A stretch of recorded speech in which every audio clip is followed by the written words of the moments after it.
E eu quero começar a nossa reflexão hoje, que nós não vamos falar nada que todos não já saibam, mas é sempre importante estarmos relembrando algumas questões das nossas vivências, do nosso cotidiano, enquanto gestor de uma política pública. E vocês já trouxeram alguns elementos extremamente necessários para a nossa reflexão. Entre eles, minha esposa, ela é da área da educação, e ela sempre diz a mesma coisa que vocês disseram. Eles têm uma linguagem bem específica. E eu digo sempre que nós temos um assistência-leis. E temos que decodificar esse assistência-leis. Né? Nós precisamos, cada dia, trazer uma linguagem próxima da população. Só que todos nós sabemos que a questão da linguagem não é específica da assistência social. Em qualquer política pública, você vai ter linguagens muito próximas dessa política pública. Então, quando você está na área de saúde, a saúde também tem siglas, tem códigos, tem linguagens muito próprias. Né? E as pessoas, elas vão aprendendo aquela linguagem. Mas talvez não exijam tanto quanto se exige da gente. Se você vai para a política pública da educação, também tem nomenclaturas muito específicas da educação. Se você está no mundo da contabilidade, da gestão contábil, também vai ter.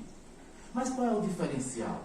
É porque nós temos um público que a gente trabalha, que a gente chama de usuário, chamá-los de usuário já é uma coisa que a gente tem que decodificar, porque os próprios usuários, existe um preconceito com relação a essa terminologia, porque acha que ser usuário, que é usuário de alguma substância psicoativa, então já acha que está falando de forma discriminatória.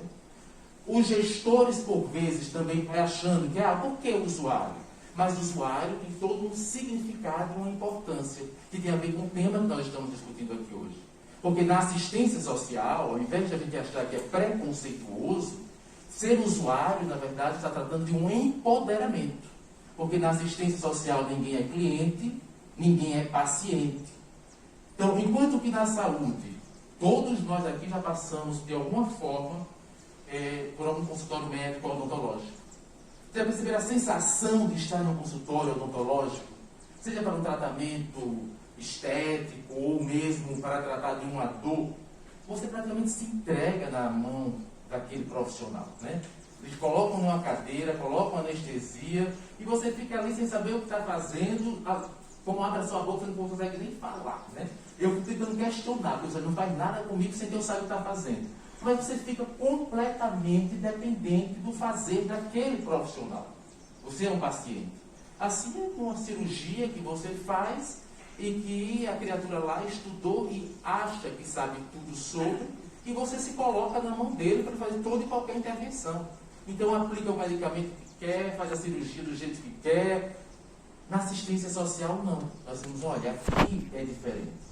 É gente lidando com gente, é gente em um processo de transformação e sendo transformado.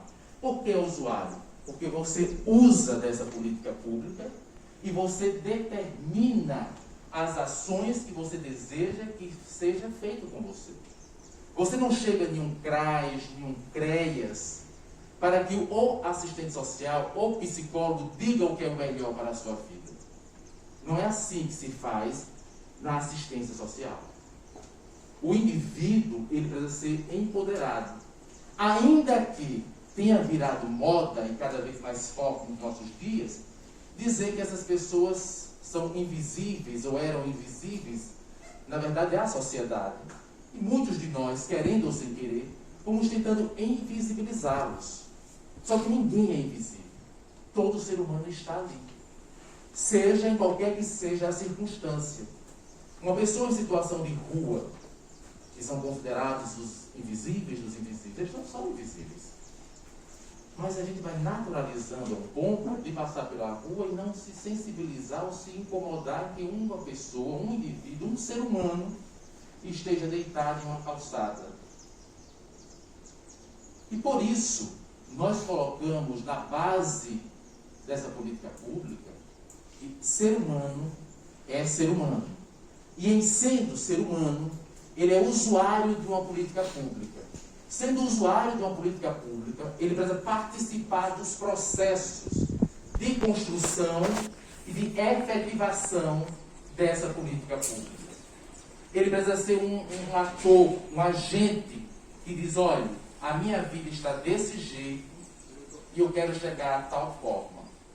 Mas quando tem uma intervenção dessa política pública, ele não é aquele cliente que só é tratado se chegar cheiroso e bem arrumado, né? Igual os clientes que chegam no escritório ou em uma loja, bem vestido, ele é bem tratado. Tem água, tem um cafezinho, como é que você está, tudo bem. Não. E ele não é o paciente que não vai interferir ou intervir nesse processo de atuação com relação a ele. E por que eu estou fazendo questão de relembrar-nos disso? A gente está dizendo que na assistência social, ser humano é ser humano. E ser humano, ele precisa intervir na dinâmica de atuação dessa política pública. E ser gestor de uma política pública como essa, em que o usuário, ele precisa ter vez e voz, é diferente de trabalhar em qualquer outra política pública e é diferente de ser gestor de qualquer outra política pública. E isso não é simples. Por isso mesmo, que muitas vezes nós somos tentados, enquanto gestores, a recorrer ao modelo antigo e tradicional que os governos federais e estaduais tentam o tempo todo levar a gente de volta para ele. Qual é aquele modelo? Aquele modelo paternalista e assistencialista, que deixa o indivíduo não como um usuário de um sistema, mas deixa o indivíduo no sentido de que é apenas um devedor de obrigações. Ou a gente tenta colocá-lo como um paciente, onde a intervenção será nossa, porque é mais simples, aparentemente. Eu determino o que eu quero e como eu quero para o outro. Então, eu analiso tecnicamente, eu faço um diagnóstico da situação de pobreza e de extrema pobreza e digo aquilo que eu acho que deve ser. E na assistência social, a gestão, ela não funciona, não foi pensada e não funciona com qualidade se for fruto do pensamento iluminado do gestor apenas na sua equipe técnica. A assistência social, ela foi desenhada, pensada de forma participativa. E tem a ver com o tema que vocês colocaram hoje aqui como discussão. De forma participativa. Mas como nós vamos ter a participação destes usuários, destas usuárias, em um momento crucial da história que nós estamos vivendo, onde as pessoas são empurradas diuturnamente para o fosso da exclusão. E não só da exclusão financeira, e não só da pobreza e do desemprego que está aparecendo nas manchetes de jornal, mas da exclusão de todos os seus direitos, inclusive dos direitos individuais. E neste momento, estar gestor da assistência social é extremamente desafiador, porque nós estamos tendo que lutar contra uma onda gigantesca que vai para além da questão do financiamento, como Elias disse, que por si só já é extremamente complicado. Mas nós estamos vivendo uma onda ideológica de desconstrução do que é direito individual e do que é garantia de direito. E estamos sendo empurrados para cairmos no equívoco de que é apenas uma dicotomia entre direita e esquerda. É um outro equívoco que a gente corre. Porque quem defende a assistência social hoje como uma política pública, garantidora de direitos, em que o usuário é um ator importante no processo, em que temos que ouvir o usuário, em que tem que ter participação nesse processo, você é considerado como ideologicamente de um grupo ou de outro grupo. E nós temos que fugir disso, porque nós somos ou estamos secretários com prefeitos que têm as mais variadas correntes políticas. Mas independente da corrente política dele, ele precisa entender que ele é gestor de um município, e de um município que tem cidadãos e pessoas que estão sendo excluídas. e que precisa ser atendida, e atendida com qualidade, nas diversas políticas públicas para garantir proteção social. E essa proteção social não é exclusividade da assistência social. Proteção social, porque o indivíduo, que somos nós, somos multifacetados, temos diversas necessidades das mais variadas políticas públicas, mas tem um fazer extremamente importante da política pública de assistência social. E eu estou trazendo esses elementos, não pense que eu vou perder, que eu volto para o fio da meada que eu quero. É porque nós precisamos entender em que contexto nós estamos vivendo. Um contexto que nos tira do fazer, da gestão, enquanto gestores da política pública da assistência social. Porque nós ficamos ou em uma batalha achando que é uma questão político-partidária, ou que é uma coisa de direita e de esquerda, e estamos muitas vezes, por fazer parte de um grupo político de centro, de direita, do lado, seja o que for, estamos deixando de defender essa política pública para além do financiamento, mas para a sua forma. E na sua forma, na essência, ela só funciona se ela for efetivamente participativa. E nós já tínhamos dito isso na Constituição Federal, reafirmado na Lei Orgânica de Assistência Social e referendado e reforçado na Política Nacional. Não existe assistência social sem controle social. Não existe política de assistência social sem um conselho municipal, estadual e nacional que esteja fortalecido, ouvindo os trabalhadores e trabalhadoras da área, ouvindo os usuários e usuárias, que é quem sabe exatamente o grau do atendimento que está tendo, e sem ouvir a gestão. E nesse momento da história, nós estamos vivendo um processo de desconstrução das instâncias de controle social. O que se diz é desnecessário, é menos importante. Mesmo o Conselho Nacional de Assistência Social só não foi fechado, desconstruído, porque a lei não permitiu. Mas o que aconteceu? Ele foi sendo minado. As deliberações dos conselhos e do Conselho Nacional, elas vão sendo desconsideradas. As deliberações das conferências e a forma até de organizar a própria conferência, no atual momento, está dizendo: olha, nós não queremos e não precisamos, para colocar essa política no lugar dela, ouvir o usuário, ou o trabalhador, ou a trabalhadora. Só que às vezes a gente foca o olhar para o governo federal, que está nesse processo de desconstrução, e estamos deixando de fortalecer lá nas bases, nos nossos municípios, esse mesmo conceito. Talvez apenas ignorando, talvez não sendo intencionalmente, mas não estamos fortalecendo os conselhos municipais. O papel dos conselhos municipais, ele é um papel que eu costumo dizer, inclusive, que protege a gestão municipal. Um gestor que delibera aquilo que vai fazer, coloca tudo isso, passa e aprova e está registrado em ata, você tem o que mais segurança da sua gestão diante das instâncias de controle externo. Então, quando os tribunais, quando a CGU, quando a DCU vai lhe fiscalizar, tudo o que passou no Conselho, aquilo dá mais respaldo e tranquilidade.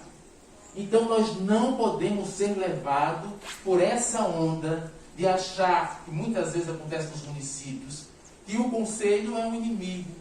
Porque tem conselheiro A, B e C, às vezes é da oposição, às vezes não entende o papel dele, vai ali para distorcer, vai ali com uma finalidade, às vezes até de defender exclusivamente uma pauta ou apenas uma entidade que ele defende. Existem problemas, existem, mas esses problemas precisam ser sanados e nós não podemos esquecer que a funcionalidade de um conselho municipal é extremamente importante. Defender e qualificar, dando o suporte necessário para que os conselhos funcionem, é uma forma, inclusive, de proteger a gestão. Ainda que nós estejamos vendo todos esses embates no âmbito nacional, se nós fortalecermos no âmbito municipal e no âmbito estadual, nós teremos capacidade de resistir às afrontas que vêm, muitas vezes, no âmbito nacional. Então, nós não podemos deixar de entender e de fortalecer o controle social. Isso é fundamental. Não podemos planejar sem ouvir e sem pensar a realidade dos usuários. Não existe fórmula mágica. Na assistência social é escutando o usuário. E para escutar o usuário, você tem que falar a linguagem desses usuários. E foi aquilo que vocês colocaram no início. Nós temos a responsabilidade de decodificar a informação.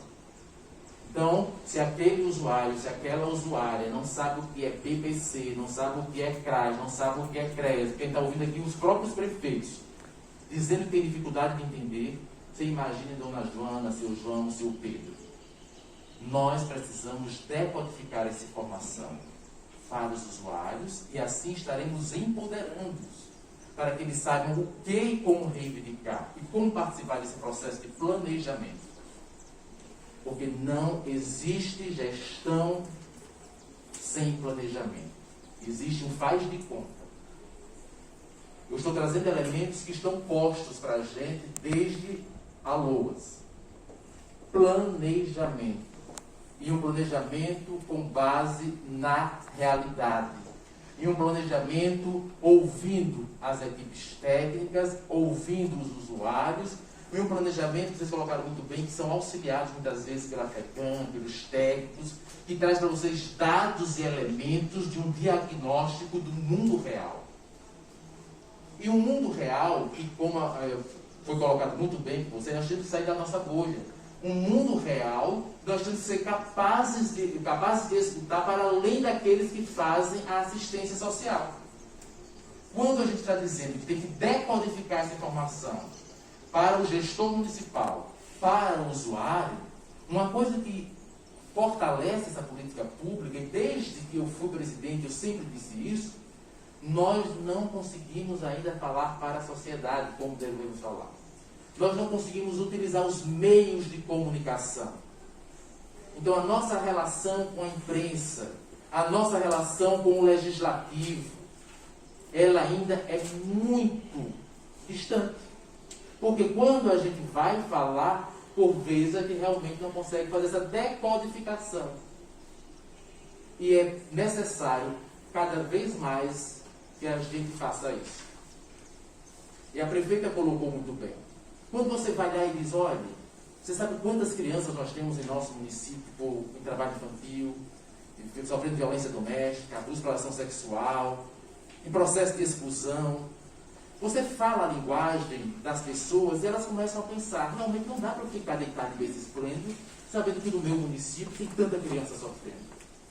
Quando você vai lá e diz, olha, para além do CREAS, né, você vai dizer, olha, nós temos tantos adolescentes que foram empurrados, né, para a violência e que muitas vezes a única oportunidade que ele viu enquanto adolescente foi cometer delitos. E nós, que as pessoas não sabem, que nós, na assistência social, atendemos esses adolescentes no cumprimento de medidas e as suas famílias com o objetivo de levá-los de novo a ter uma vida em sociedade adequada.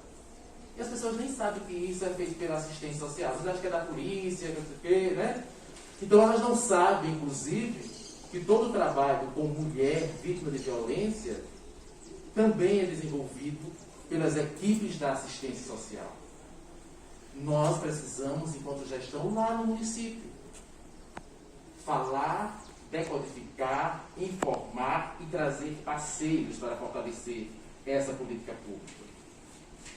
Vocês colocaram muito bem, quando está dizendo, olha, nós vamos para o Congresso, nós vamos falar com os nossos legisladores, com os nossos deputados, o que é que importa para deputado e para a classe política? Eles querem um retorno, eles querem um voto. E por isso que muitas vezes só se investe no Brasil, achando que dá voto, né, em grandes obras. porque depois tem aquela cerimônia de inauguração, é o prédio tal, é X, é a BR tal, e aí na hora de fazer o card da divulgação da campanha, dizer eu construí isso, eu construí aquilo, eu construí aquilo. Mas para que servem os prédios, para que servem as BR, as estradas, o concreto, se não servir para melhorar a qualidade de vida das pessoas? Só que na assistência social, os prédios, os computadores, os veículos, eles são necessários, mas não são o mais importantes. Na assistência social, a nossa maior tecnologia são as pessoas, são as equipes. É gente lidando com gente. Só que muitas vezes o nosso fazer em um CRAS e em um CREAS transforma tantas vidas quanto o calçamento de uma rua. Ou aquela rua está calçada, mas as pessoas sofrem tanta violência, de tanta violação de direito, de tanta tristeza, de tanto sofrimento, que eles nem percebem que a rua está calçada. Mas os políticos ainda não perceberam esse fazer da assistência social. Ou muitas vezes percebem a época da eleição, ainda naquele viés assistencialista. Vamos dar alguma coisa, vamos entregar alguma coisa na mão, porque ainda também é fruto dessa cultura assistencialista, você vai falar do tempo, viu? É fruto dessa cultura assistencialista, e que por vezes perpassa inclusive pelos nossos técnicos, de achar que o fazer só é fazer se você entregar algo, um produto, uma cesta de alimento, entregar um benefício, seja ele natalidade, seja ele mortalidade. Eu tenho dito todos os dias em reuniões com as equipes técnicas. Gente, tem algo mais triste, mais doloroso para um ser humano, do que você amar alguém, aquela pessoa morrer e você não teve nem mesmo como providenciar o funeral dela. Você tem que procurar alguém para dizer, olha, me auxilie nisso.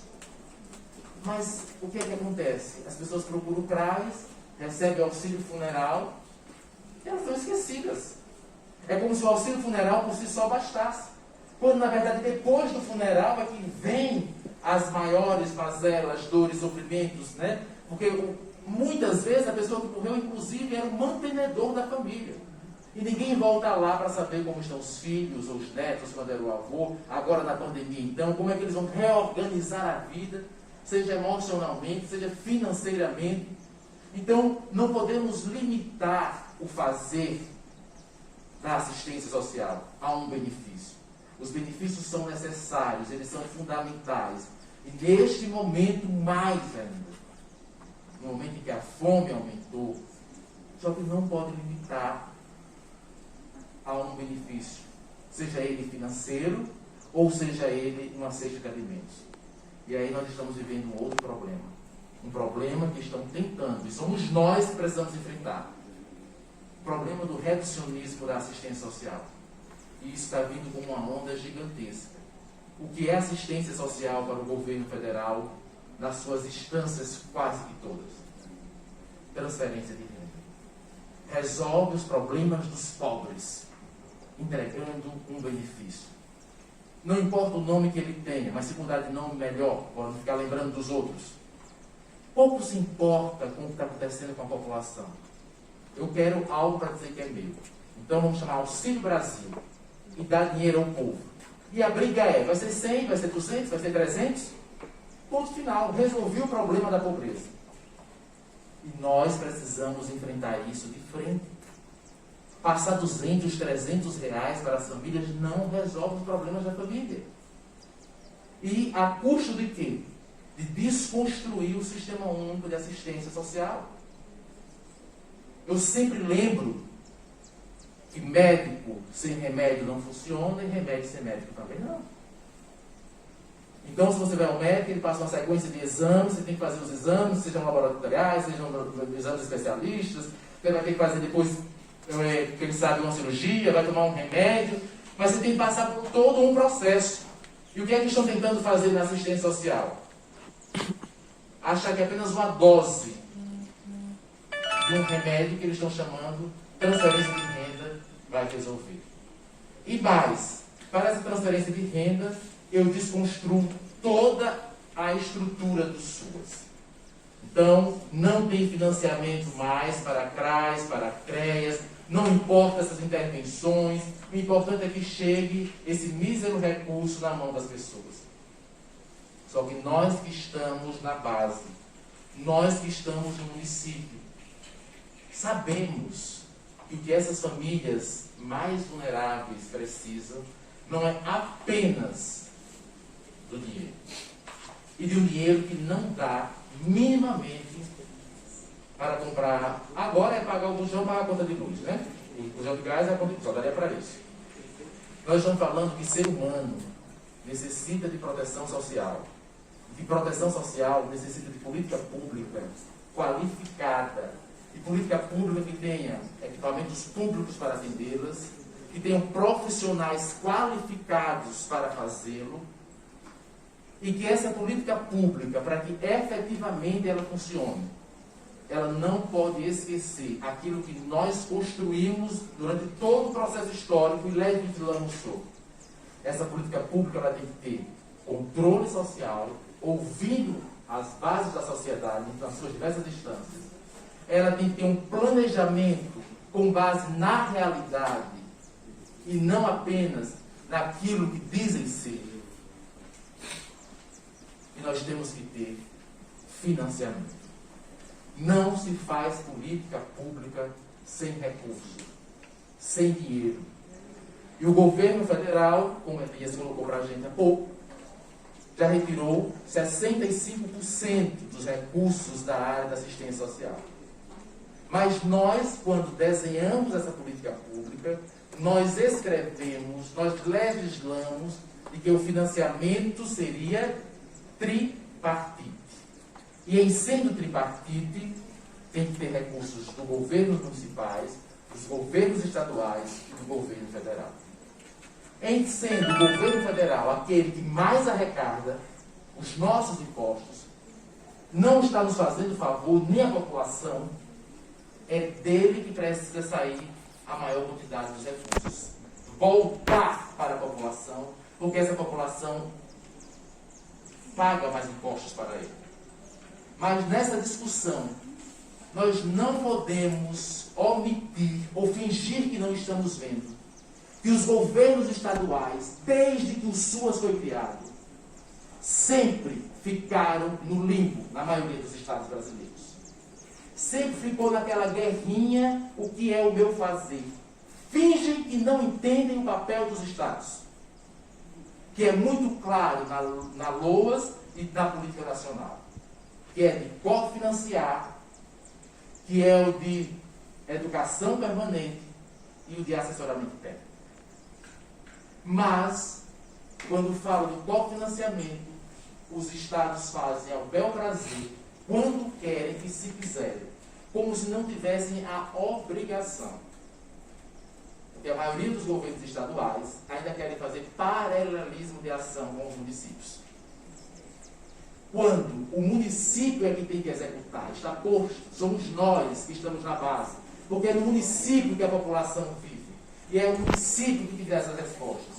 Mas os governos dos estados estão criando programinhas para dizer que é bandeira de luta, para depois também colocar lá nos cardzinhos da campanha. E nós fomos engolindo isso durante esses anos todos. E é por isso que quando a gente pega um governo federal e tira a parte dele, nós estamos o quê? Ficando sozinhos na luta. Os governos municipais estão tendo que assumir tudo sozinho. E em muitos municípios, nem isso está fazendo. Porque muitos prefeitos também ainda não perceberam o papel deles. E aí ficam os secretários municipais com o pires na mão, tendo que ficar pedindo como fosse pedir favor a secretária de finanças do município. Tem que ficar brigando sozinho, muitas vezes, com governos estaduais e nas mobilizações do governo nacional. E mesmo assim, muitos de nós ainda não entendemos que temos instâncias de participação que são extremamente importantes e que foi um dos temas que vocês trouxeram para essa manhã. Que são as CIDs e a CIT. Para além dos conselhos municipais fortalecidos, para serem parceiros nessa luta pela consolidação diária dessa política pública, enquanto gestores, nós temos que estar cada vez mais articulados. Por isso que a FECAM é tão importante. Por isso que o COEGEMAS estadual é tão importante. Mas ainda existem gestores que acham que é perda de tempo. Vou participar de reunião, é blá blá blá, é não sei o quê, é a mesma história de sempre. Se os próprios gestores da política pública não entendem da política pública, não sabem por que estão lá, não entendem a importância de um colegiado de gestores e não se colocam para participar nas comissões intergestoras bipartites, a gente fragiliza a política. E é na comissão intergestora bipartite que a gente luta por uma política pública de qualidade. E por isso que eu comecei a minha fala dizendo que vai para além de direita e de esquerda. Porque tem gente que só faz parte da CIB, mas não abre a boca para nada. Porque se o meu prefeito for de tal ala, eu tenho que ficar caladinho para não desagradar o governador. Ou se eu fizer tal fala que defende gente, ser humano, direitos individuais, Constituição, eu posso ser taxado como sendo ideologicamente de tal lado. Só que nós não estamos aqui para defender o lado de A ou de B. Nós estamos aqui para defender seres humanos. E quando nós nos colocamos como gestores e aceitamos receber um salário como secretário municipal de assistência social, nós somos militantes da assistência social. Defensores da assistência social para quem dela necessitar. E defender a assistência social independe do partido político do meu prefeito. Por isso que o dever de casa começa com o prefeito. Prefeito, assistência social funciona desse jeito. Prefeito ou prefeita, nós precisamos de recurso para essa e essa ação. Só que o senhor sozinho, o município sozinho não dá conta. Nós temos que defender isso na CIB. E eu não estou falando mal do governador, mas se o governo do estado não financia, nós precisamos defender isso, prefeito. Porque senão as CIBs não terão função. Se os secretários apenas forem fazer um papel cartorial para assinar ata e deixar que se aprove qualquer resolução. Porque tem medo de falar. Porque não quer se expor. Porque acha que isso é expor o município ou o prefeito. Isso é fazer com que eu defenda o lado A ou o lado B. Nós defendemos assistência social.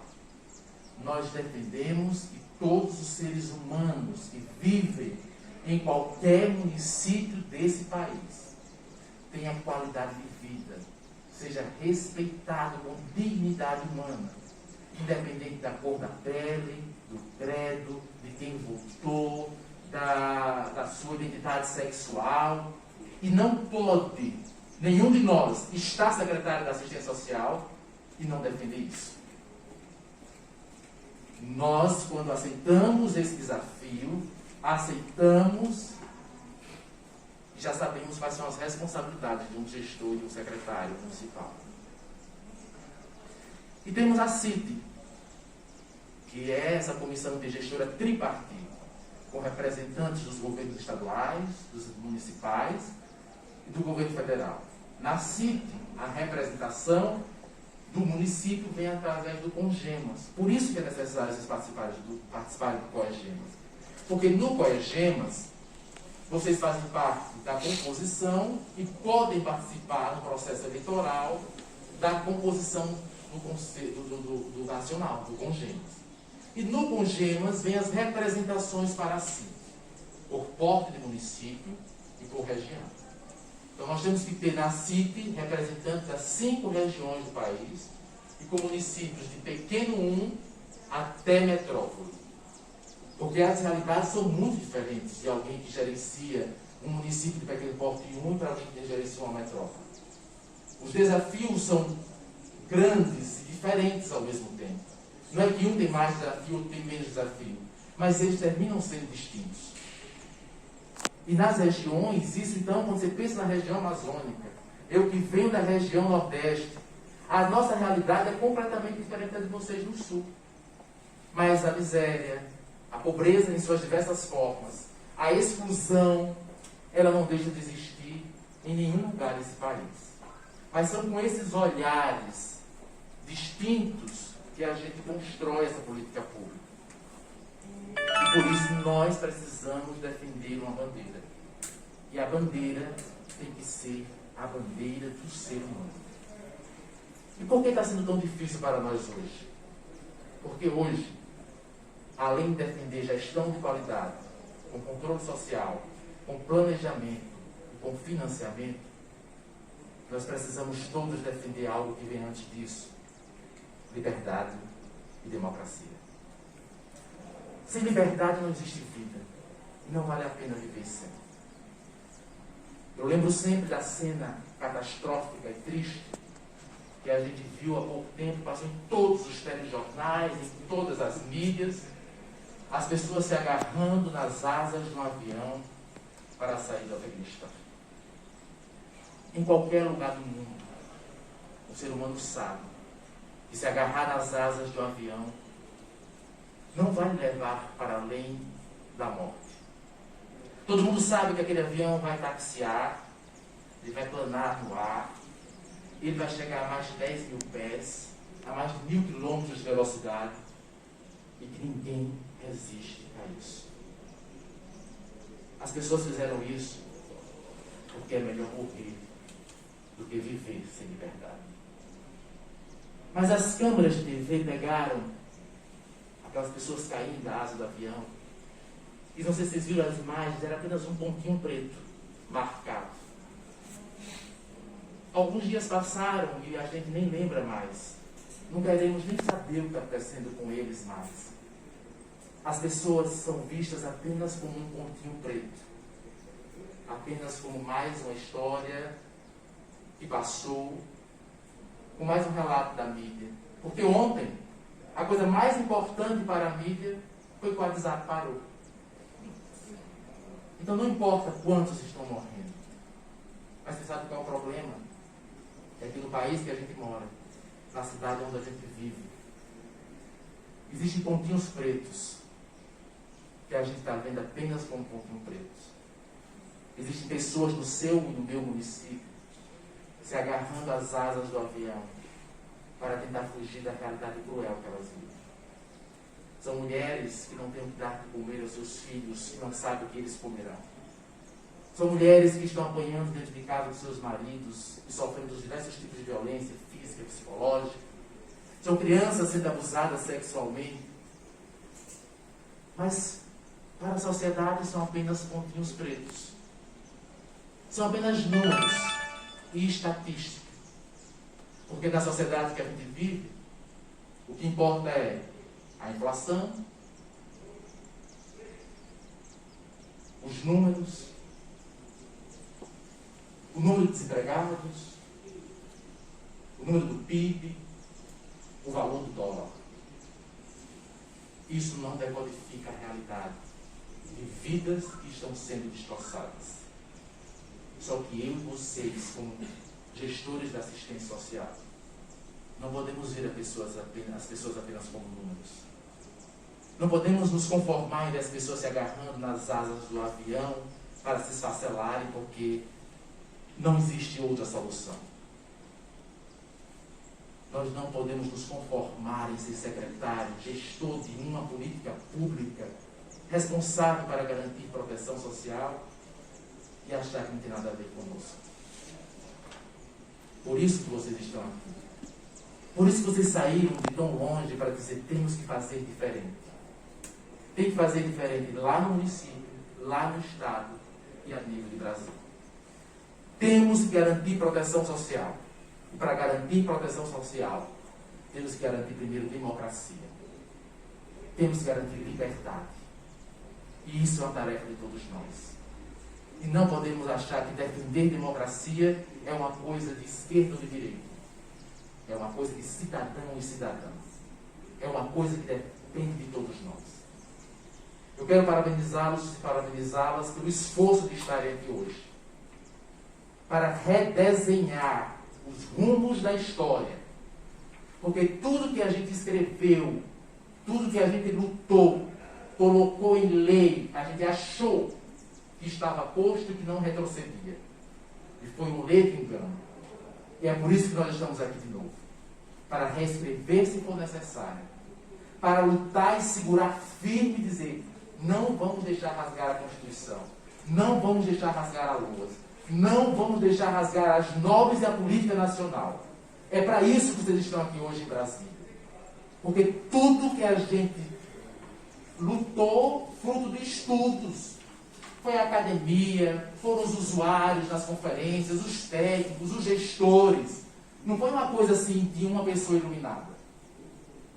Nós estamos há dezenas de anos mostrando qual é o caminho, escrevendo, reescrevendo, escrevendo, reescrevendo. E agora, quando a gente acha que ia avançar ainda mais, porque a exclusão aumentou, a pobreza aumentou, estão nos dizendo e tentando dizer que tudo isso não vai ser mais assim. Tentando calar o controle social, não fazendo planejamento, porque a nível federal, que é o condutor da política, não existe nada planejado. Você não sabe de nada que vai acontecer. Você sabe por notinhas de jornal. Como é que vocês souberam da questão do Auxílio Brasil? Quantos repórteres ligam para mim, eu quero fazer uma entrevista para falar assim, eu não sei. A gente não sabe como vai acontecer, quais os critérios, não se sabe. Não tem planejamento. Quando você pergunta sobre o financiamento, vai ter, o ministro, eu participei de reuniões com o ministro, estou me esforçando, vamos conseguir, mas não diz como. O Acessuas trabalho, o AEPET, vai continuar, vai deixar de existir? Estamos vendo, pensando. Não existe nada planejado, não existe gestão de política pública sem planejamento. Mas somos nós, nas bases, no município, que vamos precisar alavancar, continuar segurando firme para que o Sistema Único de Assistência Social ele sobreviva, ele subsista, ele permaneça. E não é por causa dos nossos empregos. É porque nós acreditamos em um país que garanta proteção social para todos e todas que dela necessitam. Então nós temos, sim, responsabilidade. Nós temos, sim, uma missão para alguns. Por que tem que ser a gente que estava aqui nesse momento? Mas nós temos, principalmente, dentro de nós, uma humanidade que a gente não pode deixar ela se esvair. Porque só quem é humano defende ser humano. E nós precisamos continuar defendendo os seres humanos como seres humanos. E é por isso que vocês estão aqui. A conversa com os legisladores será fundamental para dizer, olha, nós vivemos em um país de seres humanos. E esses seres humanos têm que ser valorizados. E essa política pública é fundamental para que esses seres humanos não apenas existam, mas que eles vivam. Vivam como cidadãos e cidadãs desse país. Porque eles também pagam a conta. Então, parabéns a vocês, porque estão empenhados e empenhadas, envolvidas e envolvidos para termos um mundo melhor. E cabe a nós. Não vamos esperar pelos outros. Somos nós. Começando em Santa Catarina, vocês podem contagiar o país a lutar e a defender, mais do que uma política pública, defender qualidade de vida, defender que vivamos todos em um país onde não tenhamos vergonha de dizer que somos brasileiros e brasileiras. Muito obrigado pela oportunidade de ter estado com vocês.